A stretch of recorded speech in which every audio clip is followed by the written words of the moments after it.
Yo, what's popping? So by now, we all have heard the bad news. Derek Queen suffered an injury, a wrist injury. It's not, anything that's going to keep him out for the season, but he could miss some points of training camp, and he is probably going to miss the preseason as well. So that being the case, the Pelicans are now kind of right back where they started with not having the best depth in the front court. Yes, they signed Kevon Looney. Yes, they have Misi. And depending on where you think Zion should play on the floor, yes, they have Zion Williamson. And they also got my boy Carlo. So I don't want to discount any of those guys, but I still think the Pelicans need some depth at that center position, specifically for rebounding and shooting. So that brings me to a target that I've been interested in for a while now, specifically since the announcement of the Herb Jones extension. If you guys have been following the channel, be sure to like, comment, subscribe also. So that brings me to Nikola Vucevic. Now, I know Nikola Vucevic in his Bulls tenure has put off a few people, quite a few people. And I also know that the Pelicans traded a first round pick during this past year's draft for the aforementioned Derek Queen also has put off a few people, but let me explain. So Nikola Vucevic this past season, he's 34 years old. He's on an expiring contract for about $21 million, if I'm not mistaken. Let me make sure we fact check on this show. $21.4 million, right? This past season, he averaged, and I'm just going to talk about his three-point shooter now. Nikola Vucevic can score in a, variable of ways. He can score in the post, he scored from the mid-range, he gets to the free throw line. But we're going to talk specifically about his three-point shooter. So this year, he averaged 40% on 4 shot attempts from beyond the arc a game. Now, that is a career high, but he also had seasons where he was in Orlando, where he had 40% on 6 attempts a game.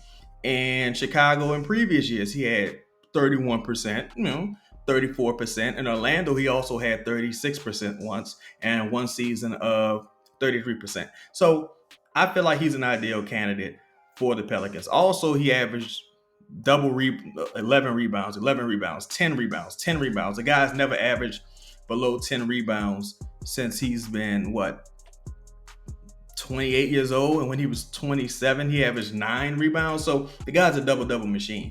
And you're talking about a guy who's not going to require much usage. You just want him to rebound the ball, play behind the arc, someone you can dump the ball off to in the post, a la JV, and get you a bucket in the post if you want to change the pace of the game. Like if you're playing with a lead, or if the other team is in foul trouble, you dump the ball off to Vucevic, let him do what he does. The Bulls have been trying to trade him for quite some time. There is no market for him. I think the Pelicans are in a very peculiar position because, the timelines don't really match up. Yeah, you want Misi to be that guy at the 5, but he still has some learning to do. Kevon Looney, while he's a proven veteran at the 5, he doesn't necessarily give the Pelicans what they need from a scoring standpoint. Yes, he can rebound, he can defend the rim, he can play along the perimeter somewhat, but he's not going to give you that punch you need when it comes to stretching the floor from a scoring standpoint. I think it's still a little too early in Carlo's career to really depend on him for that. I think you're asking a lot. I hope he can do it. I'm a fan of Carlo, but I think you'll be asking a lot personally. Now, how would this trade look? Because there's 2 parts to this deal, right? The Pelicans are sending out DeJounte Murray, Jordan Hawkins, and Jose Alvarado with a lottery protected first round pick. Now, how I evaluate that trade package is, to me, you have to attach a first to DeJounte to move him at this stage, or multiple seconds. So let's say Jose Alvarado counts for 2 seconds and Jordan Hawkins counts for 1 second. So let's say 3 seconds. So you're attaching 3 seconds to DeJounte, and so that's just to move DeJounte. And you're giving them a protected first for Nikola Vucevic and Ayo Dosunmu. AOD, call him AOD, right? No disrespect. So you're giving them, a lottery protected first round pick for Nikola Vucevic and Ayo, who's, to me, an up and coming guy in the backcourt. I think Ayo, he's never really been able to display what he's totally capable of because he's played behind Zach LaVine, Josh Giddey, Kobe White, guys like that. But at minimum, he can handle the rock, he can get to the rim, and he can defend. He can score in bunches if you need him to. I think he's an upgrade over Jordan Hawkins and Jose Alvarado, truthfully. And I think this also opens up a pathway for the Pelicans to bring on Antonio Reeves if they need to. So you're gonna do that deal while the Bulls do it. Well, you're getting a first. You're getting a first for Nikola Vucevic, who's expiring. Ayo is also expiring. According to them, they want to keep Kobe White. They also want to keep Josh Giddey. So it kind of, and they just signed. I think they just signed Trey Mann, one of the trades, and another one of their guards just opted in.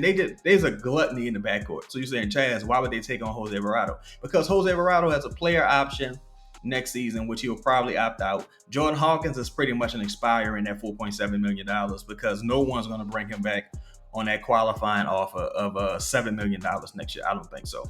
The DeJounte thing, well, he's not going to play this year. And I think the Bulls have incentive to be, not very good this year. So it gets them a first for their troubles for two guys that they'll probably lose, for nothing this summer. And it gets them, a scratch off ticket to Jordan Hawkins. Now, I also think the Pelicans should go after Amir Coffey this offseason. Amir Coffey, if you watch the Clippers, I watched a lot of Clippers basketball. Amir Coffey is one of those dudes that if you're playing against him, he's an irritant. He has big shots, timely buckets. This past year, what he shot from three? He like the dude's damn near sniper. These past two seasons, he shot 40% from beyond the arc on 3.5 attempts a game, averaged 9 points, only 2 rebounds, 89% from the free throw line on about 2 attempts. You know what I'm saying? Shot 57% from the field. I'm sorry, 52% from the field overall. So he's a pretty efficient player. Another guy you're not going to be asking him to do much, but stand over there, bro. Stand on the wing. Stand. And from what I've read and I've seen, he's supposed to be deadly from the right corner. He's supposed to be a deadly shooter from the right corner. So you're looking at lineups you could throw out there with potentially Antonio Reeves if he gets PT, but Sadiq Bey, Amir Coffey, Jordan Poole, Trey Murphy, even Herb Jones, Zion. Like there's a lot of lineups. Nikola Vucevic, a lot of lineups you can put out there where you have excellent shooting surrounding a guy like Jeremiah Fairs if he gets run. Zion Williamson, who's we already know how prolific he is at the rim. So you're just adding things that just would make this roster work. And these are veteran players. These are win-now players. You're talking about guys on minimum deals and expiring contracts. So none of this is long-term commitment. If it works out, cool. You bring a couple of these guys back. You're also shedding salary at about 3 years. I think DeJounte Murray has left on that deal. I just don't see a scenario in this current basketball CBA, climate, this economy, that contract ever turns back into a positive value.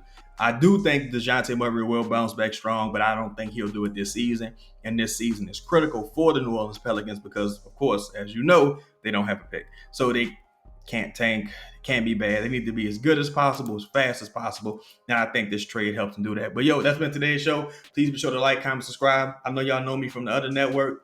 I'm over here doing the solo show now. We're trying to run it up. I'm going to be more consistent with the content, but make sure y'all tap in. Don't tap out. I'm out. Peace.